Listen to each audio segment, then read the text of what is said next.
到点儿了，我们一起起立，我们来礼佛。一问讯，再问讯，三问讯，礼敬善知识一问讯。好，大家请坐。我们一起来双手合十，圆念：南无本师释迦牟尼佛，南无本师释迦牟尼佛，南无本师释迦牟尼佛。诸佛正法众中尊，直至菩提我归依。我以所行施等善，为利众生愿成佛。诸佛正法众中尊，直至菩提我归依。我以所行施等善，为利众生远成佛。诸佛正法众中尊，直至菩提我归依。我以所行施等善，为利众生愿成佛。般若波罗蜜多心经。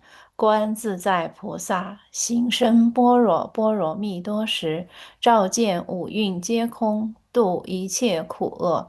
舍利子，色不异空，空不异色，色即是空，空即是色。受想行识亦复如是。舍利子，是诸法空相，不生不灭，不垢不净，不增不减。是故空中无色，无受想行识，无眼耳鼻舌身意，无色声香味触法，无眼界，乃至无意识界，无无明，亦无无明尽，乃至无老死，亦无老死尽，无苦集灭道，无智亦无得，亦无所得故。菩提萨埵依般若波罗蜜多故，心无挂碍，无挂碍故，无有恐怖，远离颠倒梦想，究竟涅槃。三世诸佛依般若波罗蜜多故，得阿耨多罗三藐三菩提。故知般若波罗蜜多是大神咒，是大明咒，是无上咒，是无等等咒，能除一切苦，真实不虚。故说般若波罗蜜多咒。即说咒曰：揭谛揭谛，波罗揭谛，波罗僧揭谛，菩提萨婆诃。好，大家早上好哈。我们今天继续学习佛法哈，然后学习佛陀的一生，给我们的一生得以启发啊，让我们的生命像佛陀一样增上哈，直至成佛利众生。那我们学习佛陀的慈悲，学习佛陀的智慧，让自己具足甚深的见解，然后最后要落实到行为上，这样我们就会有新，这是我们生活的新缘起，也会给我们的生活带来增上一些带来一个新的生活哈，崭新的开始那我们接着还是继续听普贤菩萨行愿品，看我们怎么去广大行，应该做什么哈。好，稍等，我们听一下，嗯。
一切便历尽无余，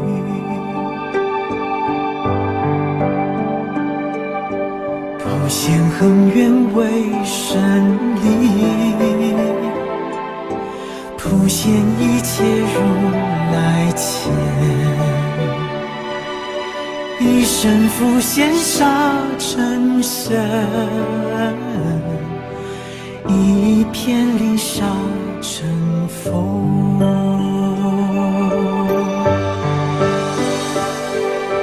于一阵中成殊风，各处菩萨众会中，无尽法界尘依然，身心诸佛界充满。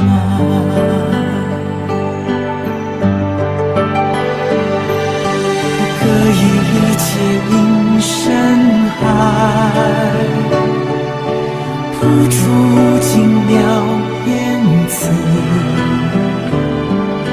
今与未来一切皆赞佛深深功德海。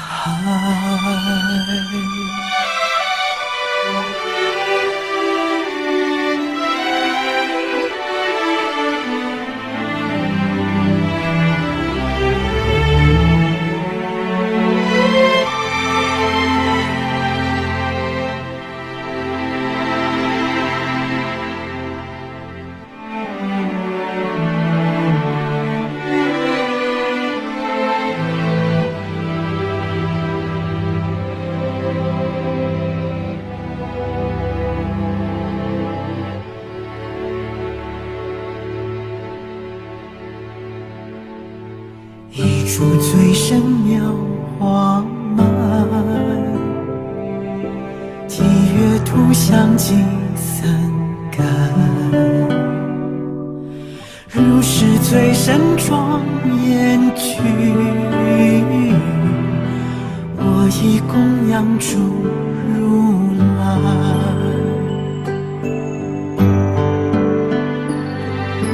最深一幅最深相，莫相烧香于灯中，一切如妙高举，我悉供养诸如来。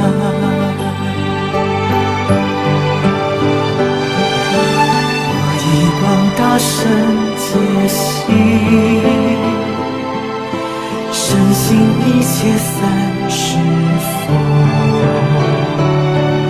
悉普现恒愿力，普遍供养诸如来。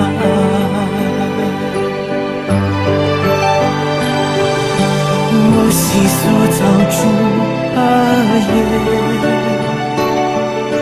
皆有无始贪嗔痴，重生于意志所生，一切我今皆忏悔。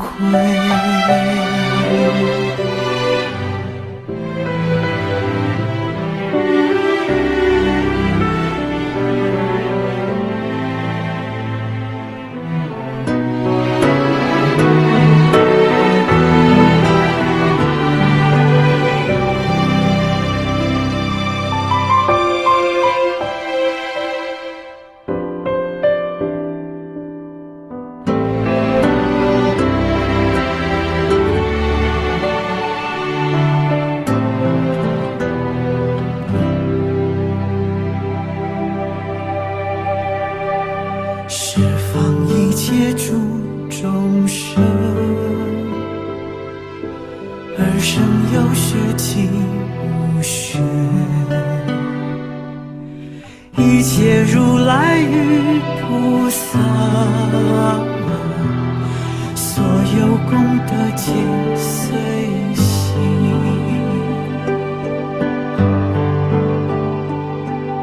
十方所有世界的最初成就菩提者，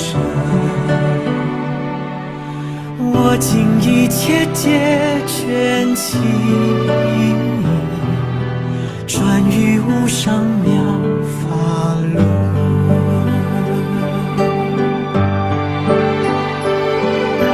诸佛若于是涅槃，我悉至诚而全尽。唯愿救如杀尘间，利乐一切诸众生。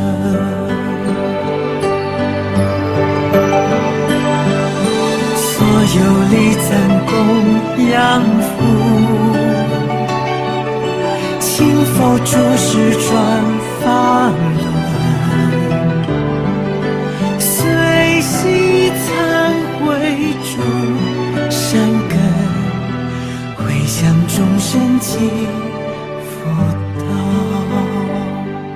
随喜忏悔诸善根，回向众生皆佛道。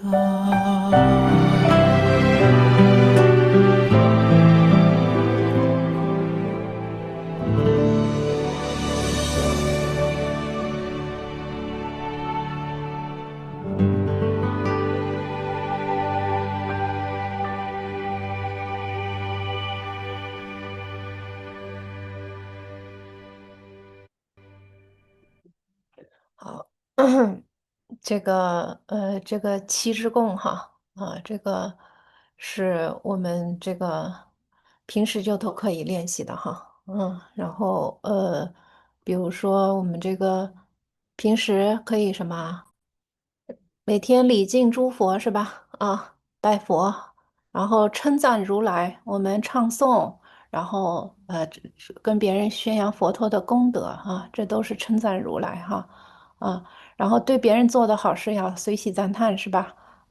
然后对自己曾经做过的错事要忏悔业障是吧？对于教的授你佛法的大善知识，要请他注释然后请他说法，是吧？然后我们要根据众生的根性去说法，不要去违逆他的根性然后把所有的功德都回向给这个呃众生哈，回向给诸系愿处哈，这个就是我们现在这个平时都可以实践的哈，这些咱们多多串习哈，然后，我们来复习一下上节课的内容哈。乐评，你读一下你的心得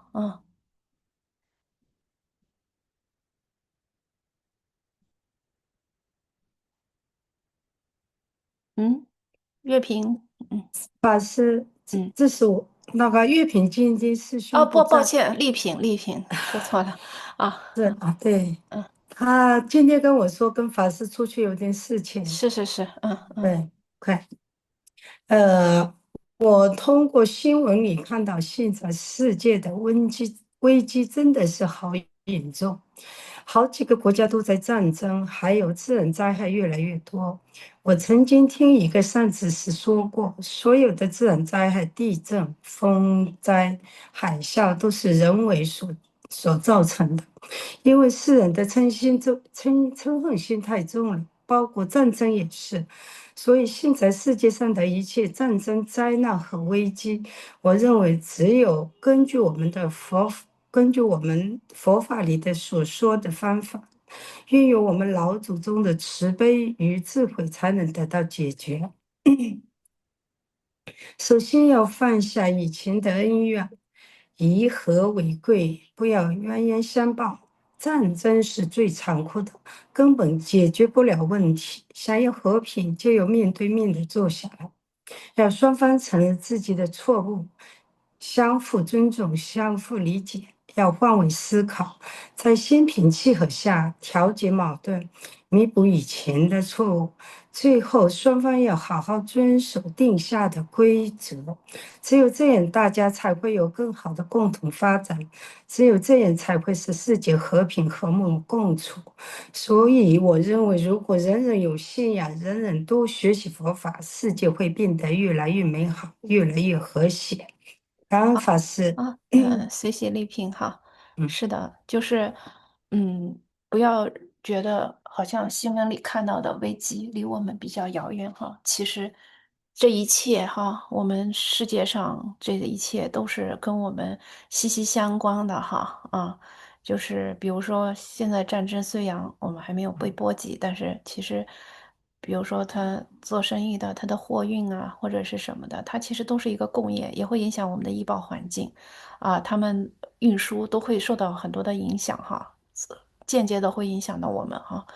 然后包括这种自然灾害啊、疫情啊，所以它其实是啊，确实是就是说外在的这种世界的这个环境啊，它其实是我们共业所感哈啊，所以这个还是我们工业人为人造成的啊。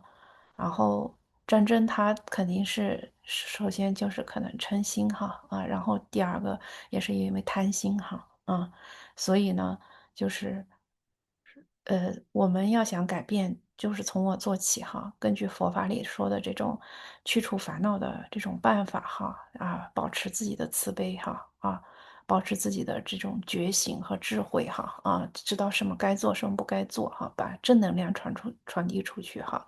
就像呃月平说的这个丽萍说的哈，就是这个嗯以和为贵啊。就恩怨啊这些以和恩怨，它其实就是有一些分歧哈，有一些看法不一样啊，就不能冤冤相报啊。我们经常老祖宗说的慈悲和智慧是什么？以德报怨是吧？啊，从业果方面去思维哈。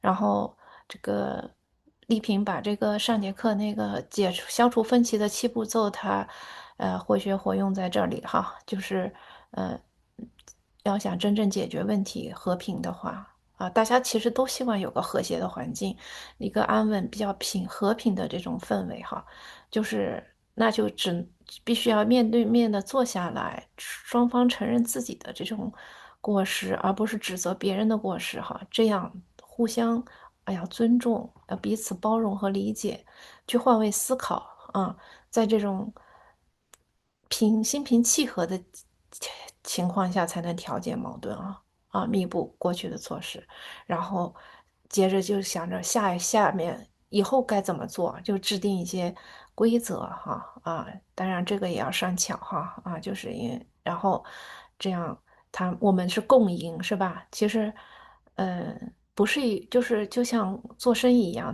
它有时候不是一种竞争，它其实它形成一种商业的氛围的话，大家都会来这儿啊。比如说普拉托是吧？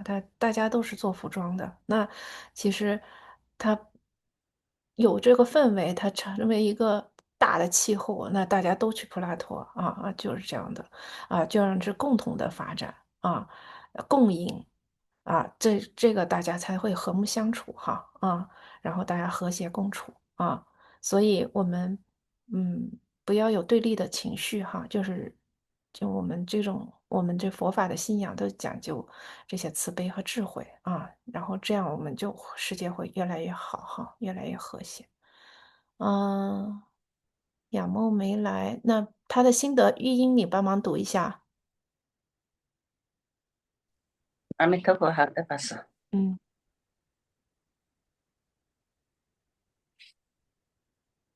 这一集中讲了两个小故事。第一个小故事是舍利弗的母亲生病了，在无人照顾的时候，他想回去照顾母亲，请示了佛陀。佛陀说，侍奉双亲是非常难得的机会。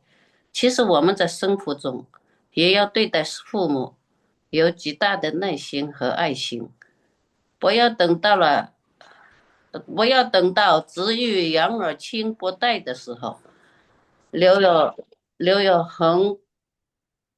多的遗憾。同时，我们不要单单对自己的父母关爱，如果有家庭，还要对爱人的父母也要一样的关爱。这些都是在给我们自己的培养福报。第二个是当阿舍世王和国师起矛盾的时候，起矛盾时，佛陀给了7个法，让他们运用智慧弥补裂痕。这7个法，我们也应该运用在平时的生活中。当我们和别人发生矛盾时，我们应该心平静下来，想想自己有什么不对，而不是先用自己的想法去判断别人的想法。其实我们在判断还是自己的想法，根本就不是别人的想法。现在学佛了，也要先想想因果关系。有前世的因，才能有今世的果。自从我学佛以来，有时候也会把学到的这些道理分享给身边的人，也能运用在我的生活中。我自己也得到了很多利益，不再用以前狭义的心去想事情。我们既然有幸接触佛法，那就一定要紧随佛陀的教导，好好学习佛法，今生得一个好的因。阿弥陀佛，感恩法师。啊，随喜语音哈，这个你看这一集舍利佛的母亲要生病了啊，然后佛陀就说什么，父母是我们很大的一个恩德田哈，父母对我们的恩德，呃，恩重如山哈，佛陀还后面还专门说了一部经叫《佛说父母恩重难报经》哈，啊，在我们过生日的时候，其实也。我吹给主人洗衣服那个叫做应该给打靶。父母送一下哈，然后那个这个，所以呢，就是虽然有时候我们可能因为时代的变迁哈，我们父母的观念或者年龄啊、反应能力啊、身体啊都不如以前了哈，那我们就是对父母，就是就像杨梦说的，他都是他的真心实意的话哈，要有耐心和爱心哈。因为每个父母都年龄大了，不要等到子欲养而亲不待哈，会有遗憾的啊。然后这种对父母的爱哈，就像我们以前说过的哈，就是如母有情是吧？就是我们其实生生世世流转，我们很多的众生都是曾经做过我们的父母啊，所以这个我们都要把这个爱推广起来，要成为像佛陀一样对众生那种大爱哈啊。那具体实际操作的时候，比如说你这个有家庭，那婆婆啊，这个似乎婆媳关系啊，是一个千古以来这个都在讨论的一个话题哈。但是其实，哎，就是你把他当成自己的父母一样去关爱啊，也是都是这个佛法所倡导的哈。这也是给自己确实是在给自己赔福报哈。然后另外一个就阿舍世王他皈依佛陀以后和信婆罗门的这种国师他起了冲突哈，这个阿舍世王不知道该怎么办，他觉得这样会影响到国民的时候，这个佛陀教他用智慧去弥补这个裂痕，就是我们说的灭真法哈这个7个法啊，然后亚梦他的理解就是他运用的生活中，就是说他体会到是说，我们和别人发生矛盾的时候，先要平静下来啊，想想自己有什么不对啊，而不是用自己的想法去妄想判断别人的想法啊。其实呢，我们没有经过对方的证实的话，我们的判断还是自己的想法，根本不是别人的想法哈。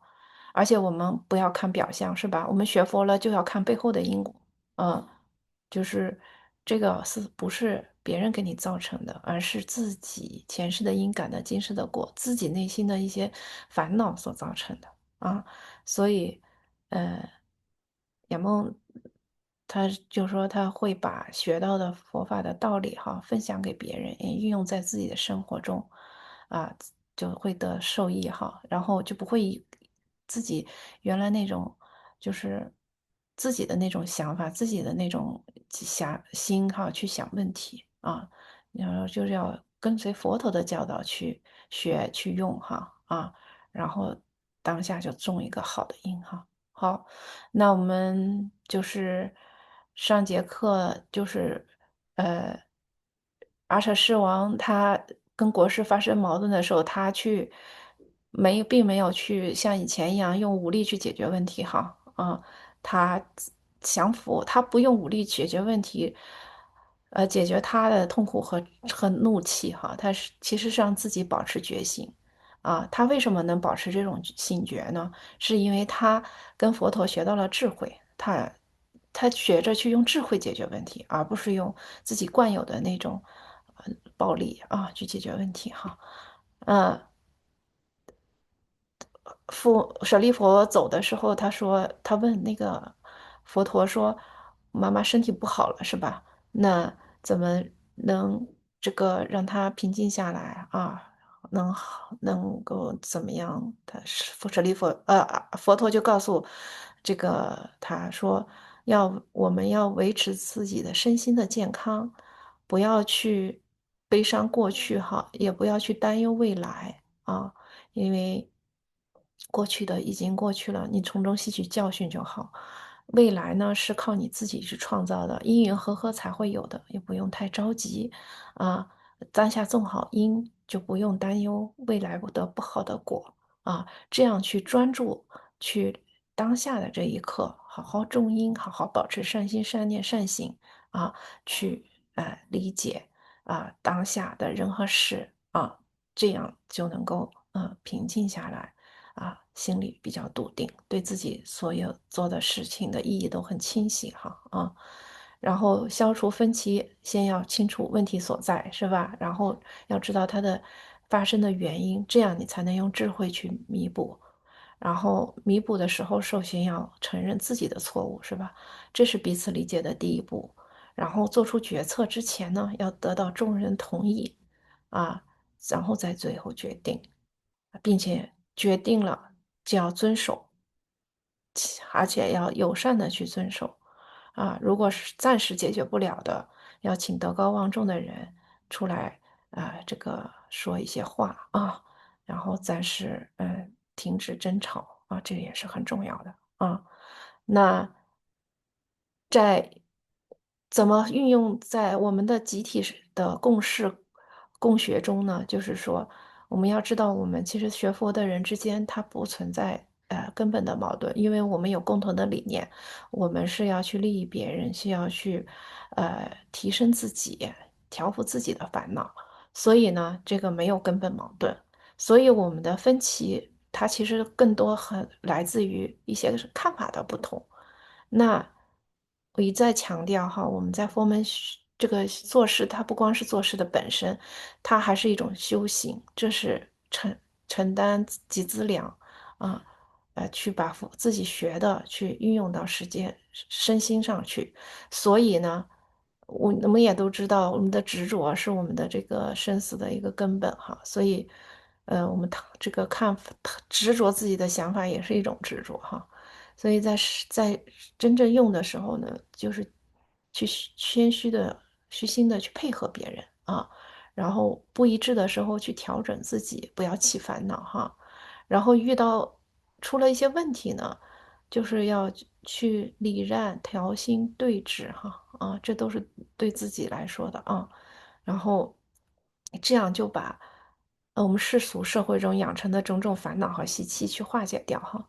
那同行善友在一起共事的话，要有一种什么精神呢？就是互相配合、互相帮助、互相依靠的精神。这个不是表面上哈这种，而是一种内心深深的认可哈，知道同行对我很重要，而且也不是依赖哈，这个是我们要把握的这个这很重要哈，这些都不是白说的哈，它都是在实践中我们出现一些问题啊，就是同行成为依赖的时候，它有时候也是对彼此也不是很好哈。然后表面的和合，更可贵的应该是内心的深深认可，而不是表面上的东西哈。好，那我们生命的核心是什么？学了佛法的理论，要在生活中实践，得到真实受用，改善自己的身语业，要落实到具体操作层面上哈。那我们善良不是一味的退让，是吧？我们呃对待这种别人做恶行的时候，不忘自己的职责哈如果过分的懦弱就助长了别人的暴力那如果我们动机纯正，出于保护更多人，惩罚他恶人自己做下的恶行，而不是因为自己的私欲去惩罚别人的话，那这个就是要用自己的善心去战胜这个恶的这个不好的东西哈那我们今天呢，这个影片看之前呢，我们想想就是怎么去报父母的恩呢？啊，呃，怎么佛陀会怎么讲呢？另外一个这一集有几位去世了哈，那这个去世之前，一般人都不想死，或者是害怕死哈。那佛陀怎么去开导我们去摆脱生死的牵绊和恐惧哈？还有就是我们都是在家大部听的这些都是在家弟子哈。那这一集佛陀会有对在家弟子的教诫，我们认真去听一下，指导我们平时的日常生活哈。其实亲人的去世哈，对这个活着的人也是一种重大的变故哈。那这种遇到生活中重大变故该怎么去办呢？我们一起来看看佛陀教我们该怎么去做啊。我们来看一下《佛陀传》啊。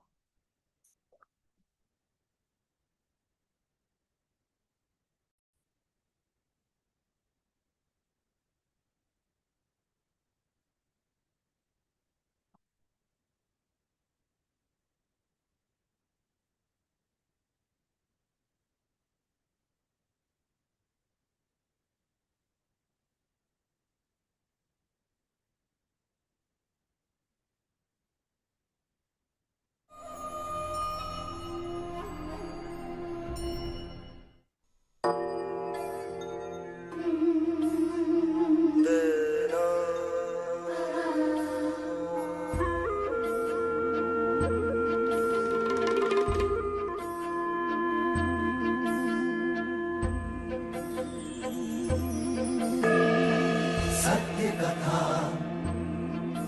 पुरुषार्थ कथा सुनो सुनो सिद्धार्थ कथा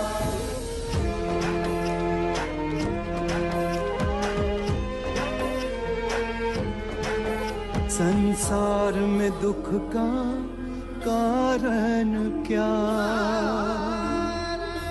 संताप शोक का निवारण क्या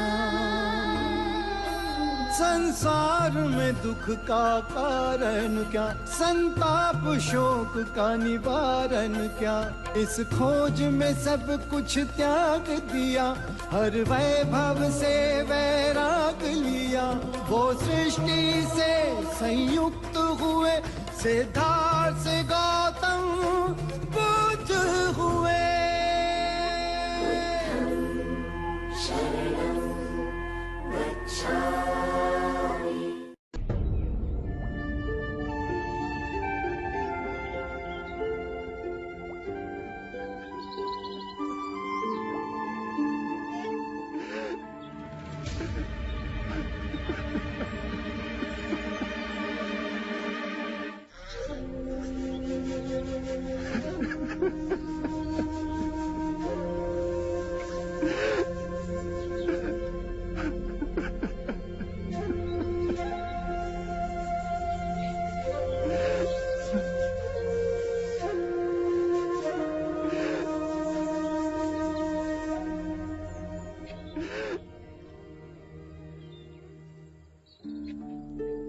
मुगलाना,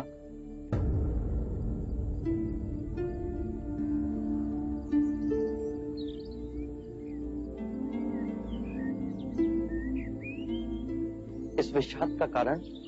कई रात्रियों से पूर्ण ध्यान में मेरे विचार मेरी माता की ओर चले जाते।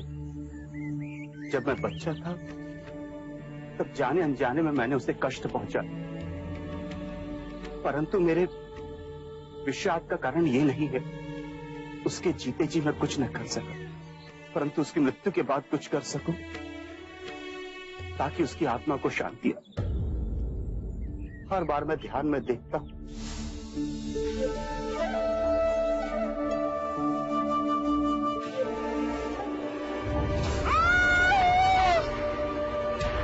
माते, इस दृष्टांत ने मुझे बहुत व्यथित कर रखा है बुद्ध। इसका क्या अर्थ है? मुगलाना, जब तुम्हारी माताश्री जीवित थी तो क्या उन्होंने बुरे कृत्य किए? वचन से, कर्म से, विचारों ने। मेरी माता ने सिर्फ कांटे ही बोए। मैं अपनी माता के दुष्परिणामों को कैसे पलट सकता हूं?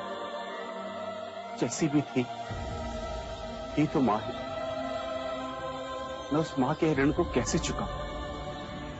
अपनी करुणा से मुझे कोई राह दिखाइए। तुम्हारी माता के दुष्प्रवृत्तियों के बाद भी उनके प्रति तुम्हारा स्नेह देखकर मैं अति प्रसन्न हुआ मुगलाना। माता पिता का ऋण तो आकाश के समान है, दिन हो या रात। हर मनुष्य को उस ऋण का सदैव स्मरण होना चाहिए। माता पिता को सच्ची श्रद्धांजलि है कि अपने जीवन को आनंद और संस्कार से जियो, सत्कर्म करो और अपने पुण्यों को माता पिता को समर्पित कर दो। तुम्हारा जीवन तो ऐसा ही है मुगलाना। तुम सेवा, समर्पण, शांति का आदर्श जीवन जी रहे हो। यदि तुम अपने पुण्य को अपने माता पिता को समर्पित करोगे तो उनके पाप भी कम हो जाएंगे। धन्य हुआ मैं। पवर्ण दिवस पर तुम और संघ के सभी भिक्षु तुम्हारी माता के रूपांतरण के लिए प्रार्थना समर्पित करेंगे। गहन ध्यान और शुद्ध मन से की गई प्रार्थना में बहुत शक्ति है मुगलाना। वो तुम्हारी माता के सभी पापों को गला देगी, उन्हें धर्म की राह पर ले आएगी। हम एक मुक्ति समारोह करेंगे जहां संघ के सभी भिक्षु अपने माता पिता के रूपांतरण के लिए प्रार्थना करेंगे, चाहे वो जीवित हो या मृतक। करुणा के सागर है, सबके लिए निरंतर चिंतन। एक दिया असंख्य दियों को प्रज्वलित करता है मुगलाना। उससे दीपक का प्रकाश घटता नहीं अपितु और बढ़ता है। आनंद बांटने से बढ़ता है।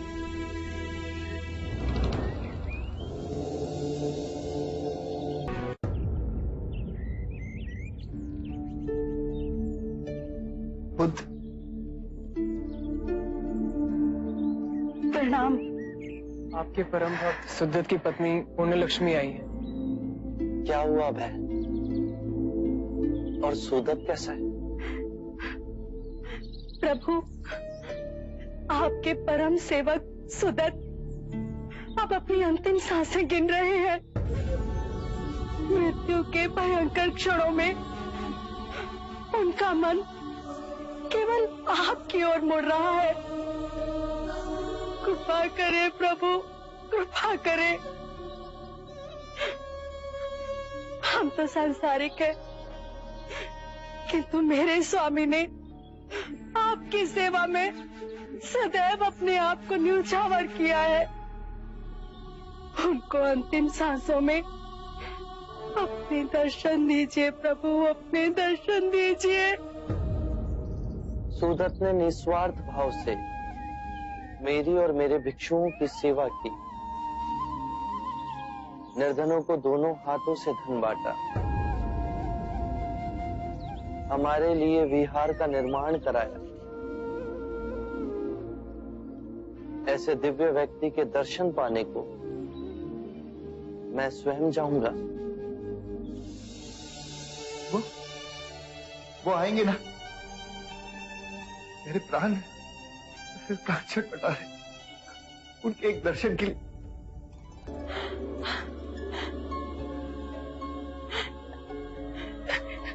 देखिए तो स्वयं बुद्ध आए हैं। बुद्ध?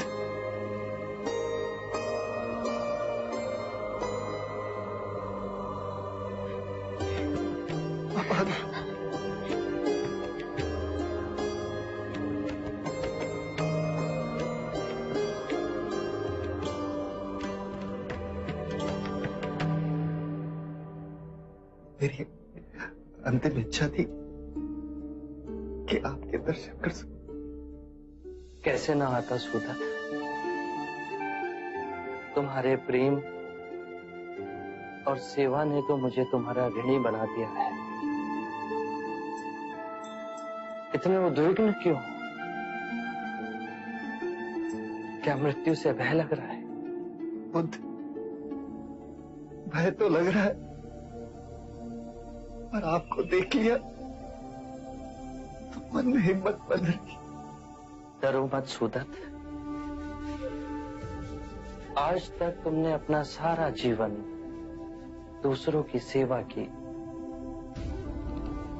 तुम्हें कोई भी कष्ट नहीं हो सकता। जैसा मैं कहता हूं केवल उस और ध्यान धर। मृत्यु का सामना करने का साहस स्वयं तुम में जगेगा। अपनी आंखें बंद करो और ध्यान धरो। मैं ये आंखें नहीं, मैं ये आंखें नहीं, मैं ये कान भी नहीं, मैं ये कान भी नहीं, मैं जिह्वा भी नहीं, मैं जिह्वा भी नहीं, मैं शरीर भी नहीं, मैं शरीर भी नहीं, मैं ये चित्त भी नहीं, मैं ये चित्त भी नहीं।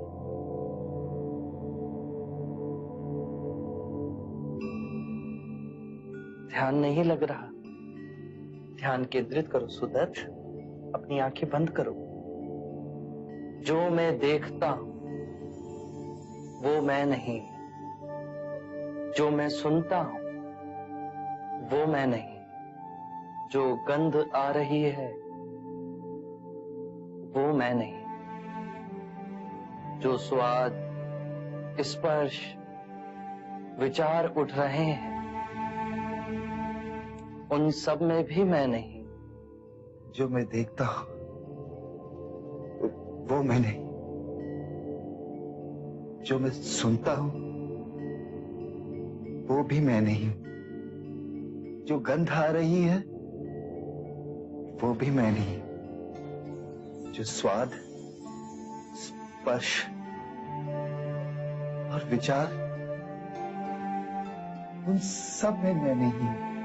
मैं ये दृष्टि नहीं, ध्वनि नहीं, सुगंध नहीं, विचार नहीं, स्वाद नहीं, मन नहीं, सुगंध नहीं, स्पर्श नहीं, मन नहीं। आगे बोलिए बुद्ध। मैं पृथ्वी तत्व नहीं, मैं आकाश भी नहीं, मैं वायु भी नहीं, मैं जल भी नहीं, चेतना तत्व में भी मैं नहीं। कोई तत्व मुझे जकड़ नहीं सकता। जन्म और मृत्यु मुझे छू नहीं सकती। जन्म और मृत्यु मुझे छू नहीं सकते। मैं मुस्कुराता हूं क्योंकि ना मैं जन्मा हूं ना ही मैं मर सकता हूं। ना जन्म ने मुझे जीवन दिया और ना ही मृत्यु मेरा जीवन मुझसे छीन सकती। जन्म और मृत्यु पर मेरा अस्तित्व ना निर्भर था, ना निर्भर है। क्या हुआ सुदित? ध्यान नहीं लग रहा?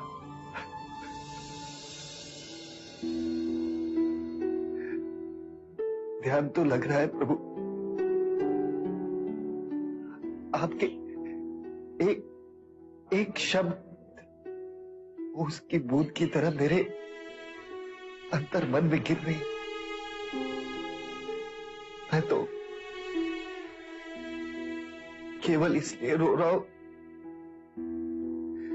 कि इतने वर्ष मैं आपके समीप रहा, आपके दर्शन पाए, और अंतिम समय में आपके वचन समझने का मुझे अवसर मिला।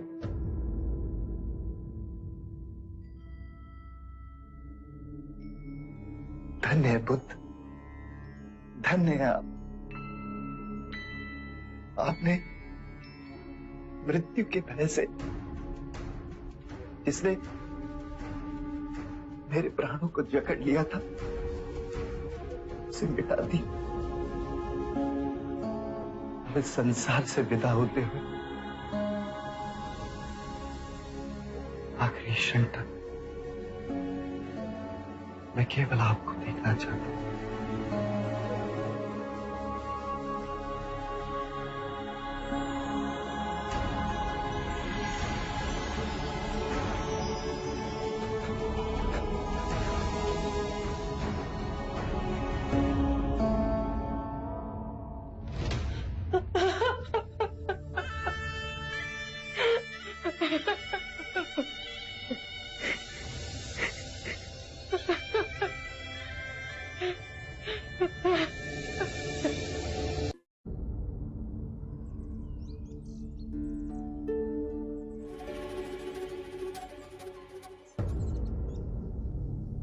क्या हुआ केदार? तुम सहसा रुक क्यों गए? गुरुदेव, इस गांव में भिक्षा मांगने नहीं जा सकता। केदार, अब तुम एक भिक्षु हो, और भिक्षु हर विरोधाभास से ऊपर होता है। वो ये तय नहीं करता कि जो जीवन में आ रहा है वो उसे स्वीकार्य है या नहीं, अपितु लोगों में रहकर स्थिर और शांत जीवन में जो भी आता है वो उसे स्वीकार करता है। ये बीता हुआ कल है, इसे मैं छोड़ आया हूं।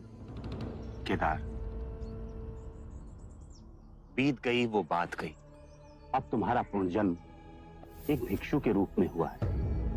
भूतकाल से निर्भीक हो जाओ। अब तुम्हारा जीवन इस समय इसी दिशा में है। और केदार, भिक्षा हम सिर्फ पेट भरने के लिए नहीं मांगते,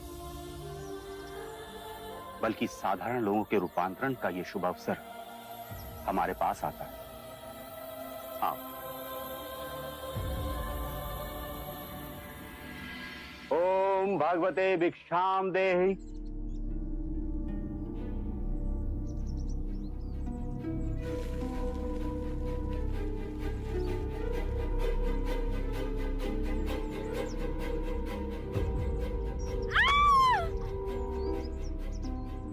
क्या हुआ पुत्री?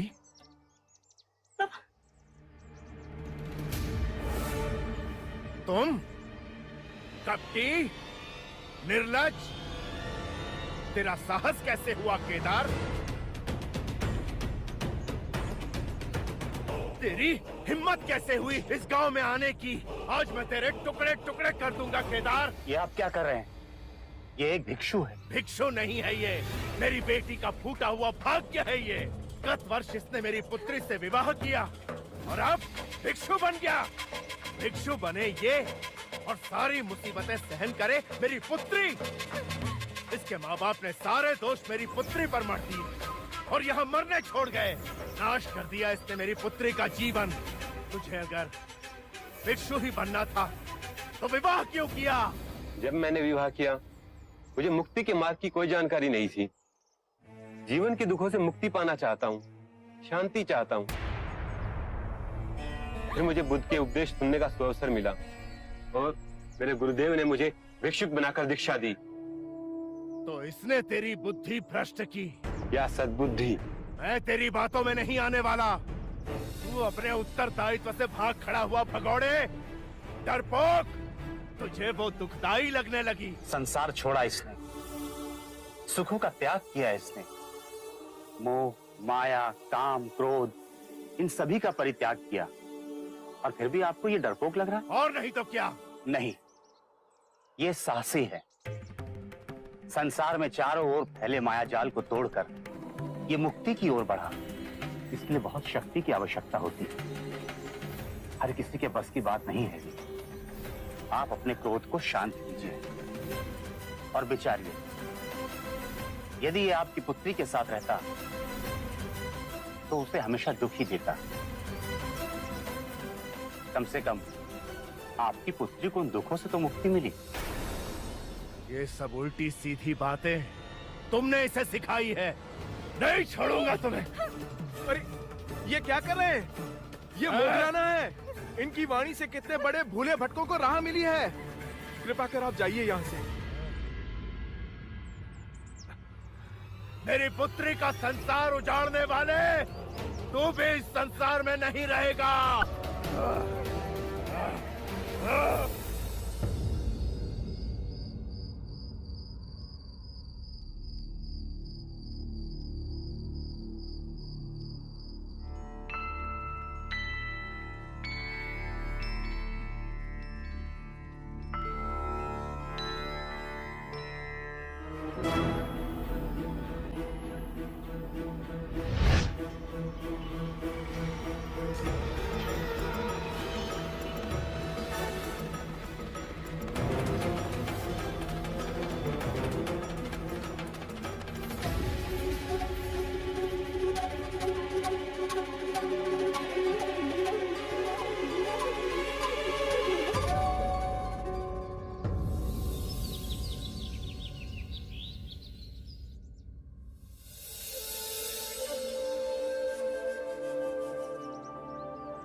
लाइए बुद्ध, आप हर दिन भिक्षाटन करने जाते हैं, हर दिन उपदेश देते हैं।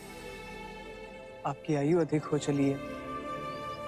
आप एक स्थान पे बैठ साधना करना चाहेंगे? क्या आपको लगता है कि इन सारे भिक्षुओं का नेतृत्व अब किसी और के हाथों में सौंपा जाए? मुझे उसकी चिंता नहीं आनंद। मेरे खोजे हुए मार्ग पर मेरा दाहिना और बाहिना पैर मेरे साथ चल रहा है, और वही सबको सामंजस्य से एक साथ लेकर चलेंगे। मेरे मुक्ति के मार्ग पर सर्वप्रथम चलने वाले वही दोनों होंगे, एक मेरा सेनापति सरिपुत्र और दूसरा मुगलाना। स्पष्ट, निडर। मेरा दायां पैर सरिपुत्ता है आनंद, और मेरा बायां पैर मुगलाना। बुद्ध,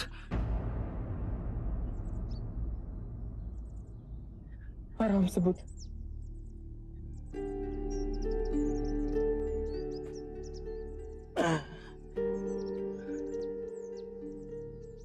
गुरुदेव,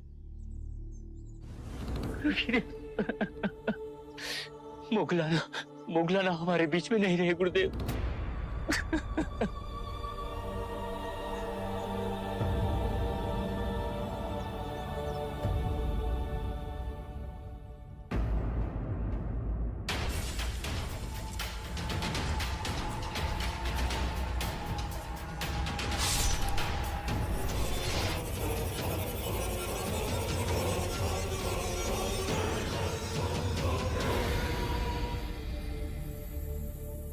मोगलाना के अंतिम संस्कार के लिए मैं चाहूंगा।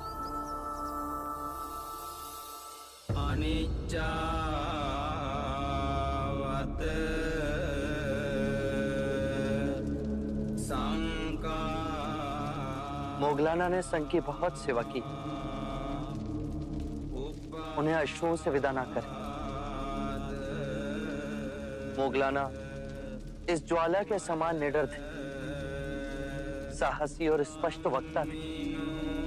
मोगलाना के जीवन से आप सभी को प्रेरणा मिलेगी। मोगलाना जैसे ज्ञानी कभी नहीं मरते, अपितु एक ऊर्जावान सदैव हमारे साथ रहते हैं। मोगलाना की अस्थियों पर एक स्तूप बनाया जाएगा, जिससे आने वाले काल में भी उनकी स्मृति अमिट रहे।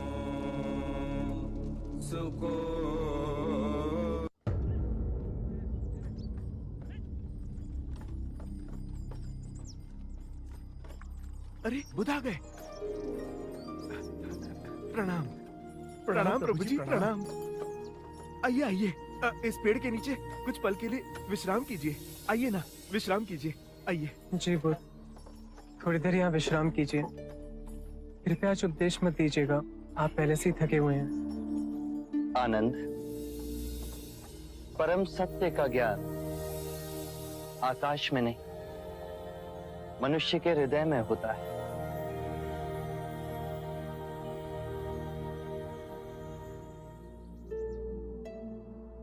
क्या आप सभी पंचशील का पालन करते हैं? हाँ। तो आज हम सब मिलकर एक प्रण लेते हैं कि अपनों से छोटों से हम निर्मलता का व्यवहार रखेंगे। अपनों से जो वृद्ध हैं उनसे दया का भाव रखेंगे। जो प्रयत्नशील हैं उनसे सहानुभूति का भाव रखेंगे। और जो निर्बल है, चाहे वो बुरा ही क्यों ना हो, उससे उदारता का भाव रखेंगे।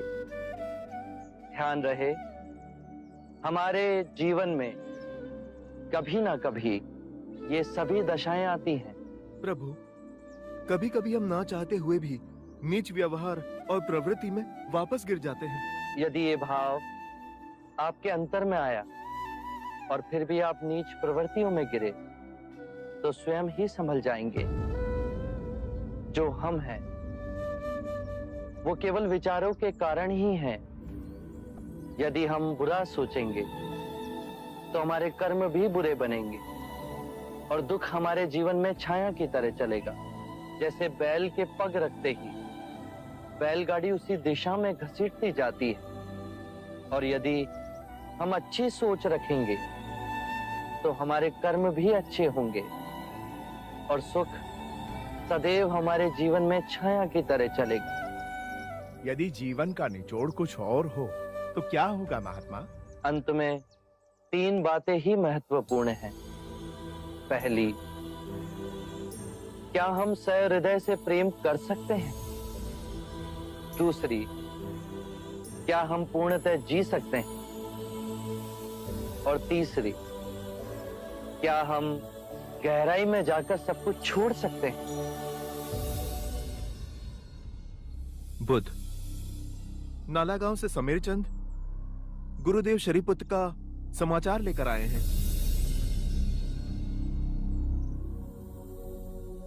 हम सभी के जीवन का लक्ष्य है जीवन के लक्ष्य को ढूंढना, और वो मार्ग मिलते ही उसके लिए पूर्ण हृदय और आत्मा से स्वयं को समर्पित कर देना।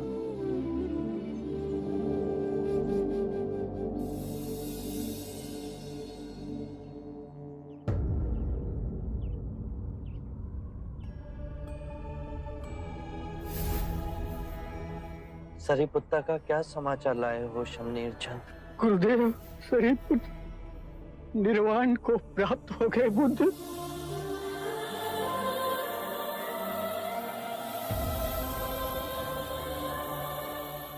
नाला पहुंचकर गुरुदेव अपनी माता की सेवा में दिन रात लगे रहे, किंतु उनकी माता का देहांत हो गया। इसके बाद उन्होंने निर्वाण लेने का निश्चय किया और मुझे बुलाकर कहा कि मेरे निर्वाण लेने के पश्चात मेरे अस्थियों का कलश, मेरा भिक्षा पात्र और मेरा भिक्षु का वस्त्र आपको भेंट कर दिया जाए।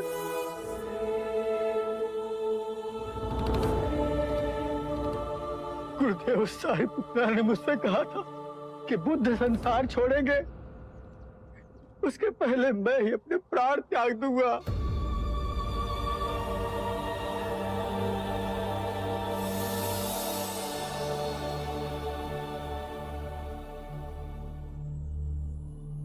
बुद्ध, जब मैंने सरिपुत्र के निर्वाण का समाचार सुना तो इतना गहरा आघात हुआ कि लगा मुझे लकवा मार गया है।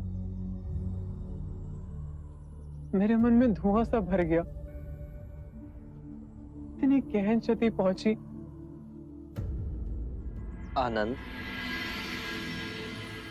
क्या सरिपुत्र अपनी मृत्यु के साथ तुम्हारे नीति वचन, तुम्हारा ज्ञान, तुम्हारी समझ, तुम्हारा ध्यान, तुम्हारी स्वतंत्रता सब कुछ ले गए? नहीं बुद्ध, ऐसा नहीं। जब सरिपुत्र जीवित थे तो वो धर्म को पूर्णतः जिए। उन्होंने सब भिक्षुओं को दिशा दिखाई, सिखाया, प्रोत्साहन दिया। अब मुगलाना और सरिपुत्र के जाने के पश्चात पूरा संग सूना हो गया। आप दिखाते नहीं, पर अंतर से कैसे दुखी ना होंगे? तुम भूल गए आनंद। याद है मैंने तुमसे कहा था, जन्म के साथ मृत्यु छाया के समान आती है। जो मिले हैं वो बिछड़ेंगे। सभी धर्म नश्वर हैं, उनसे लगाव मत रखना। जन्म, मृत्यु, अस्त होना, उदय होना, इन सब से तुम्हें ऊपर उठना है। सरिपुत्र एक महान शाखा के समान थे। उन्होंने पूर्ण कर्तव्यनिष्ठ हो संपूर्ण वृक्ष का पोषण किया। वो शाखा उस वृक्ष से अभी भी जुड़ी है। वो वृक्ष भिक्षुओं का संघ, जो परम ज्ञान को साध रहा, जन जन में बांट रहा है। आनंद, अपनी आंखें खोलोगे तो पाओगे सारिपुत्र इन वृक्षों में, चांद में, उन मनुष्यों में जिसे उन्होंने शिक्षा दी है, तथागत में जिस राह वो गए हैं उसके कण कण में जीवांत हैं। ये मत सोचो कि सरिपुत्र हमें छोड़कर चले गए। वो सदैव हमारे साथ हैं।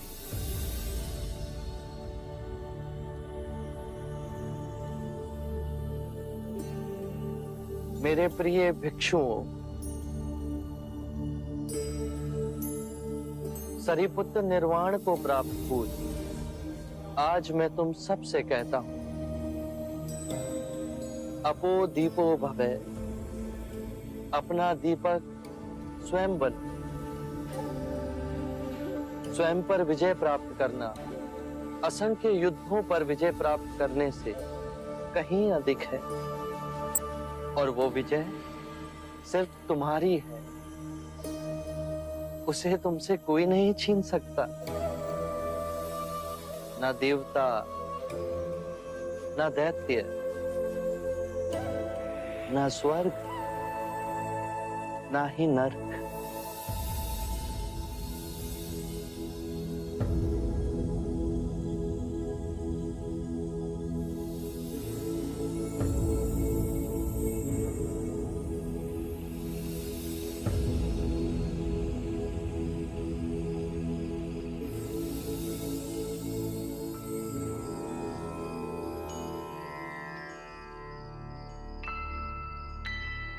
आज आपने आने में बहुत देर लगा दी।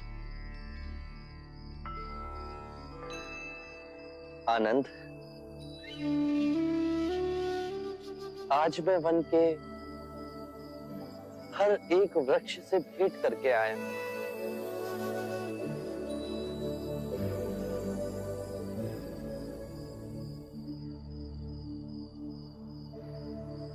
हर एक वृक्ष में मैंने सरीपुत्र की छवि को देखा।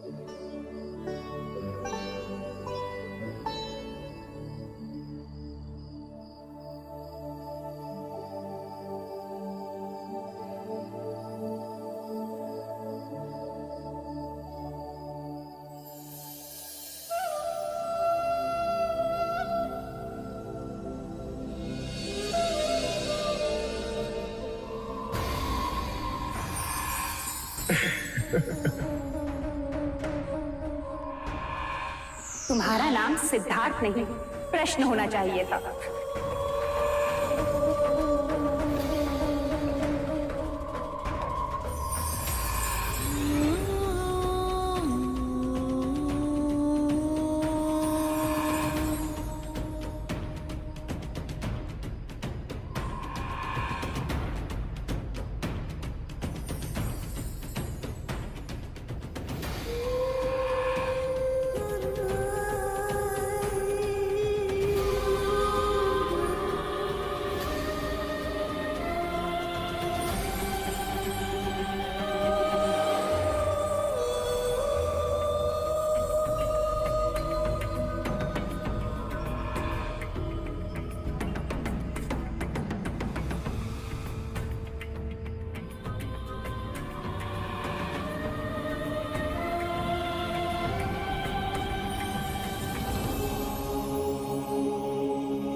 इस विशाल गगन में क्या देखते हैं बुद्ध?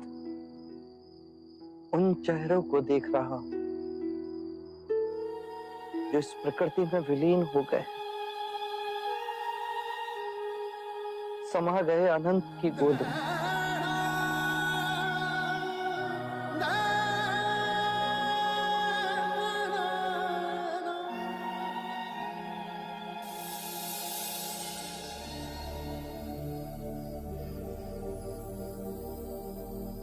आनंद,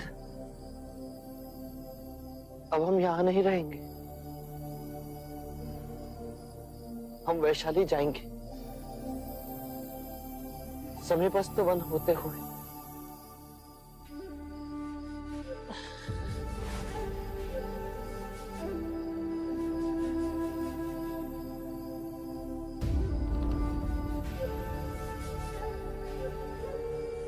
दायां और बायां पैर खोने पे भी आपके समान सामंजस्य से चलने वाला कोई ना होगा बुद्ध।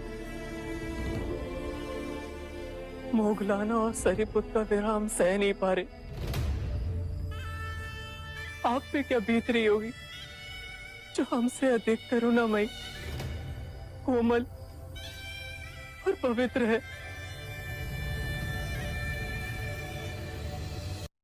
तीन सत्य हैं जिन्हें जन जन तक पहुंचाना है: उदार हृदय, दयालु वचन, सेवा में अर्जित जीवन और करुणा।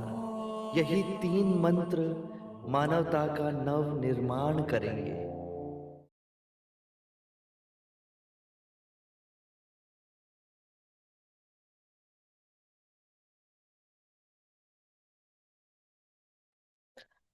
大家要沉淀一下哈，这一集有3位去世了啊，有一位是谁呀？就给他七书记过渡园的这个悉达多哈，还有就是说的他两位最得力的首座弟子哈，舍利弗和目犍连哈，一个智慧第一，一个神通第一，而且有他们在僧团不会有被分裂哈，然后那我们看一下，就是逝者已去哈，我们每一个人生的时候都会面临死的这一天。那他们的一生给我们怎么样的启示？又给我们怎么样的教导？来从佛陀这个里边学习一下哈，他的视线哈，就是等他们这个问佛陀说你怎么去报父母恩的时候，佛陀怎么说呀？我们请春慧帮我们读一下，好的，法师吉祥，师兄们好。嗯，如何报父母恩？父母恩情，天高海阔，日日夜夜，人们都不该遗忘。对父母真的孝敬，莫过于贤良幸福的一生。这样的生活就是对父母最好的回报。你的人生正是如此，过着奉献与平和的理想生活，将你的修行功德回向给你父母，他们的罪行会有所抵消，修长和祈愿有很大的力量。你能消减你母亲的恶业，让她有机会入正法之途，给父母做宵夜的仪式。好，感恩春慧哈。那佛陀教导哈，就是首先我们不能遗忘哈父母的恩情，对我们是恩重难报然后我们除了侍奉在父母身边还有什么？对父母真正孝顺是我们要自己做好，是吧？我们父母他的心愿其实莫过于是希望子女能够幸福一生然后我们不光是要幸福，而且是要真正的幸福，就是贤良的幸福这个是最好的回报那我们什么是贤良的幸福呢？就是过着奉献自己，还有比较平和的这种理想的这种生活这个是我们当下应该做的另外一个就是我们每天做善行做功德呀、诵经念佛呀，这些修行的功德回向给父母，这样即使父母有时候为了我们，比如说我们小的时候，父母为了我们吃得好一些，他也没有学佛法，他可能会杀鸡杀生。那他这个我们将我们的修行功德回向给父母让他们罪行有所抵消杀生的这个业然后另外一个我们自己修禅自己好好的修行，然后自己好好的祈求和发愿，也能消除父母的恶业然后这种呢，就是告诉就是其实我们也可以就是给他们走出正法的这种途径就比如说临终的时候跟他讲法，让他去往生极乐世界呀。然后呢，就是因为你跟他业缘最近你跟他说，他是最愿意听的，也能听得进去然后另外一个就是之前说过的，这目犍连尊者神通第一，但是他母亲进了恶鬼道以后，他给他喂食，他都吃不了很难很痛苦。然后佛陀就跟他说，要给他父母做宵夜的这个仪式就是我们的种种的佛事都是一些宵夜祈福的一些仪式要都给父母做然后这个这个我先来说什么是贤良幸福的一生这个是佛陀就说什么？他提了3点一个是广袤的心还有友善之词，还有以慈悲根性奉献一生这个3个就是重塑我们人性的根本，然后让我们能过好一生那广袤的心就是指的就是菩提心因为菩提心装着一切众生，十法界一切众生，我们看不见看得见的都利益就是我们都想去利益他而且这个心，它这个是指的是也包括因为它这个是泛指所以它也包括我们的思想佛陀在给他在家弟子的教诫里也说，思想是吧，直接影响到我们的身语意的各种行为另外一个，我们身语意的话，这个我们这个好好说话也是挺重要的，是吧？这个友善之词。另外一个，我们做的是什么？要用慈悲的这种根性去奉献自己去利益身边的人然后我们心怀善念做出来的善业，哎，这个都是太子哈啊。然后我们难免会无经意受到过失，是吧？有做不对的事情，那就是要有惭愧心哈，然后去修正自己的行为。如果做到这些的话，其实也是七支供的内容哈，就是忏悔业障啊，积极自量哈，去礼赞诸佛啊，礼敬如来是吧？啊，随佛去修行啊，回向众生啊啊，这个随顺众生哈啊，这些都是重塑我们人心的之本哈。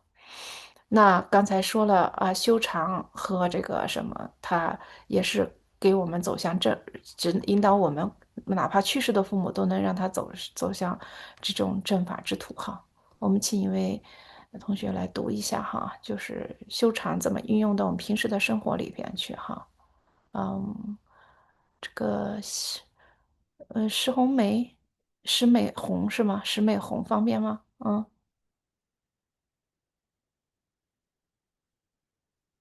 好的，法师。拈花微笑是常，饮下大福是常，积分巧妙是常，刚随生辣是常，方财运水是常，生活日用是常。但人们往往会忽略舍身救法的精诚，清理行脚的精心，默默无闻的寂寥，乃至诽谤，真信是怎么读法是？灵无，命在旦夕，连我命在当夕的大境界、大考验。平常心是道，心可以平常，境不一定平常。真正的平常心，不是平凡生活中的悠悠度日，心无波澜，而是在一切顺逆、荣辱、成败、得失、苦乐的境境中，真心安坐，只下承担，一以贯之。这一道道关卡，不只是在临兵树下，在堂堂豪门中，更有可能在猎人队里，在颠倒乱世，在战火纷飞里，在牢狱围困下，在威逼利诱中，透过内心的关卡，方能无惧外在的考验，冲破外境的困扰，方能证明内心的解脱。经过清锤白令的苦中指领，并放出的是真正长者的精神。对于一位真正的修行人而言，一切境界都应回归于自心，有见而无心，明心则尽性，眼前一刹那是见，百年沧桑亦是见，百年一刹那，迷雾一念间。在这如幻的人间，我们需要放下身心，提起责任。感恩法师。好，感恩你。你看这一段哈，我每次读的时候都觉得特别侧立人哈，也是给我很大的启发。就是说，我们不是这种修禅是无处不在的哈，我们的修行也是无处不在的。我们经常说的平常心是道哈，它不是说我们去找一个自己舒适去心无波澜，就好像就是平常心啊，放下不去逃避一些境界啊，不去这个，而是无论在什么境界里，都要身心安住，直下承担，一以贯之。你只有冲破外境的无论什么境界，只有冲破外境的困扰，才能证明内心的解脱。莲花出淤泥而不染，而我们火中之莲哈，是绽放真正禅者的精神啊。所以，我们一切都要回归于自心啊，这是明心见性，这是修禅的一种境界哈。百年一刹那，迷悟一念间，我们放下自己的身心五蕴的执着哈，去真正去超越哈，提起责任啊。那么祈愿的话，是佛陀说祈愿哈也能消业哈。那祈愿就是祈福和发愿哈。那发愿就是指发菩提心哈，就是上求佛道，下化众生的心是把一切苦普与一切乐哈，是大乘菩提之心。他为什么有这么大的力量去消业？就是因为他翻破一切恶行，因为他是在一切有情上发出来的这种心非常广袤哈，上求佛道，下化众生。然后，给父母做宵夜的仪式也能报恩哈。然后那个我们715共僧盂兰盆节的来历就是目犍连向佛陀发问，我怎么去帮助我去世的父母过世的父母。然后我们做的种种的佛事，比如说吉祥普佛超荐普佛呀、水陆法会呀、各种拜忏呀，其实都是在你要回向给父母，就是给父母在消业哈。好，那我们如何摆脱生死的牵绊和恐惧呢？请卢秀凤帮忙读一下。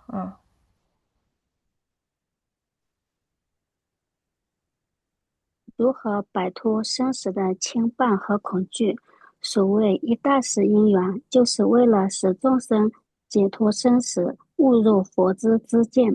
但是我们现在都是凡夫的知见，颠倒妄想，迷惑造业，轮回生死。因此，佛陀先慈悲愿，谆谆善诱，普令众生开示悟入佛之知见。那么，佛的知见和众生的知见究竟有何区别呢？众生的知见是以无明烦恼、虚妄分别为根本，是一种极其错误的见解。佛的知见是通过累劫熏修，断除一切烦恼，而觉悟到宇宙人生的真实地理，以无漏智慧关照出世间的方方面面。感恩法师。好，随喜你啊。我们在大乘经典里头说，佛出现于世间是有一大事因缘哈，就是悟入佛之知见。悟入佛之知见是干嘛？帮众生了脱生死哈。就像须达多他临死的时候，佛陀教诫他说：“你不用害怕，你你奉献了一生，所以你不会感到痛苦。”那悉达多最后痛哭是因为什么？他觉得他自己跟随在佛陀身边那么久，他直到临死的时候才悟入佛的甚深的知见然后这种知见是我们所没有的它是我们平时的经验所熏习的一些智慧，所谓的聪明它是世智通变它是一种有漏的世俗智那我们佛陀的智慧是什么？它是无漏的智慧它能关照到所有出世间的方方面面那比如说，佛陀在这一集里头，他说悟入佛之知见，他让须达多跟着他念的这一段其实他背后的内涵其实就是一种人无我、法无我的这种知见当你害怕生死的时候，其实就是有我的这种状态，觉得我灭了，是吧？但事实上，我这个东西是五蕴组合而成的，它是时时刻刻都在无常变化，所以没有所谓的这阶段生死这个你看他用说我的眼睛是我吗？那如果我们眼睛是我，那鼻舌身是不是我呢？其实我们的六根都不是我然后我所感受到的这些见闻觉知到的东西，也不是我然后外境也不是我然后组成我们的身体的地水火风也不能代表我所以如果我们不要，所以就不要被任何元素所缠缚如果我们还会被转变成另外一种生命状态。如果我们学佛的话，我们就会深深增上啊，直至解脱。我们不学佛，可能还会在生死轮回中不断的去轮回啊。所以这个生命无限哈，希望也无限。我们学了佛法，我们的这种存在哈，它就不是去依赖这生死，而是要注意我们的烦恼和业哈啊，去调伏烦恼，造好业啊，就不会被生死这个牵绊，不由自主哈啊。这些内容很深哈啊，这个我们今天只是泛泛的说，等上完佛头传，如果因缘具足的话，会给大家开俱舍论的送书哈，在这个那个里边会详细的给他讲。我也是希望大家能坚持去学下去哈，因为你只有学得越深细哈，你才离觉悟越近啊，才会笃信这个佛陀所讲的，他这个甚深的法义到底是什么啊，才能去不光是相信，而且就是因为你了解了，更深的去理解他的法义以后，你才会去真正的去信仰他啊，才会去信服他。而不是这种情感上的这种相信哈。好，那佛陀对在家弟子的教诫是什么呢？我们请晚秋读一下啊。阿弥陀佛，法师吉祥，师兄们好。嗯佛陀对在家弟子的教诫是什么？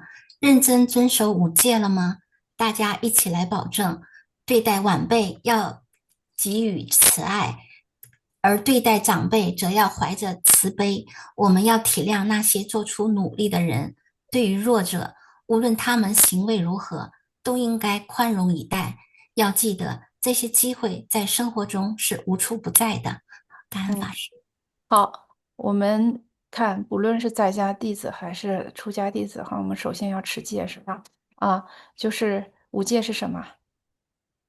不要杀盗淫妄酒哈这个就是佛陀这个要请大家跟他保证要能做到的哈。然后还有其他的，比如说这种对待晚辈要慈爱是吧？我们经常是对别人都挺好的，对自己的子女吧，就是有时候可能中国会那个什么一点，但是大家我感觉都还好哈，就是对比要求比较多的时候，或者希望去完成自己没有完成的愿望的时候，其实诸多要求好像是为他好，但是更多的时候你要先让他感受到你对他的这种慈爱哈啊。然后，我们有一些对长辈我们已经说了很多了哈，然后对那些付出努力的人，即使他有时候做的不如我的意啊，但是结果不太好，但是我们也会去，我们要学会去感恩他，去体谅他啊，因为他非常努力的在做好，然后我们经常对弱者其实是比较宽容的。但其实对表面上强的人，其实不够宽，有时候不太宽容哈其实无论是什么情况下，我们都要宽以待人这种机会哈，其实无处不在。佛陀其实就告诉我们，我们每次生活中都是要时时处处的去运用佛法哈。那我们遇到重大变故的时候怎么办呢？贤菊，您帮忙读一下，好，阿弥陀佛，法师好的。遇到生活中重大变故怎么办？不要带走你的誓言、你的学识、你的文字、你的禅定、你的自由和一切。有3点最为重要。第一，我们能否能用心去爱？第二，我们能否圆满的活着？第三，我们能否更进一步去放下一切？生死如影随形，聚合中有理上，一切法皆无常，不要执着于它。生死日落日出，你必须超越这些。阿弥陀佛，感恩法师，谢谢大家。谢谢选举哈，就是我们生活中遇到的重大变故，比如说前一阵听说有一个人他得了癌症，非常疼哈，这就是生活中的一个重大的变故哈。包括在这集里头，阿难他觉得都不会思维了哈，舍利弗走的时候，知道舍利弗走了，所以佛陀的教诫是不要影响你的事业。你该干什么，你该去奉献就去奉献，你的学识、你的文质、你的自由和一切哈。最后这位得癌症的人，他选择了自杀哈，当时给我的触动也比较大哈。就是不要带走，就是他如果他学佛学的深入或者是什么，其实有很多可以做的哈，不是意思，他只是为了停止他的痛苦哈，就是我们去想，我们身边还有这种，我们爱我们的人哈，我们也要去爱他们，嗯，然后我既然活着，我就哪怕再痛苦，他其实当下受的这些痛苦也是消我们自己的业消了业了以后，我们未来的生活会好。然后我们既然活着，这个人生难得啊，我这个是自杀也是杀生这个我们有机会听闻佛法，就去诵经啊，给忏悔呀、回向呀那另外一个，我们老说放下，我们其实也要放下生死哈，放下我们在生死的关头也要放下我们执着的这些眷属啊、人名和利就是把这些都看开了，我们就做好当下哈，因为生死如影随形我们所经历的一切的世间上的这种有为法，它都是无常的，所以不执着它哈，就像佛陀说的，我们去修禅哈，我们去修我们内心，去超越它哈，好，那怎么样去无畏的前行？因为时间关系，我就说一下哈，我们就是作为一个修行人，我们要排除万难，绝不预设。预设去困难，就会把自己困住，然后平静坚定的去接受生命的一切现在就是你生命的方向，种好因我们这个有机会就要去转变，像善巧的去转变众生的心性这个是根本我们生存是为了寻求生命的意义，去做有意义的事情如果我们去奉献自己，全心全意的奉献自己的奉献自己的时间、精力、心灵他会看到生命的真谛。然后我们法会经常传灯点灯我们自己要给自己一盏灯，点亮我们的心灵，战胜我们自己然后我们再把它传递出去这是别人夺不走的这种心灵的财富和胜利。好，我们一起回向。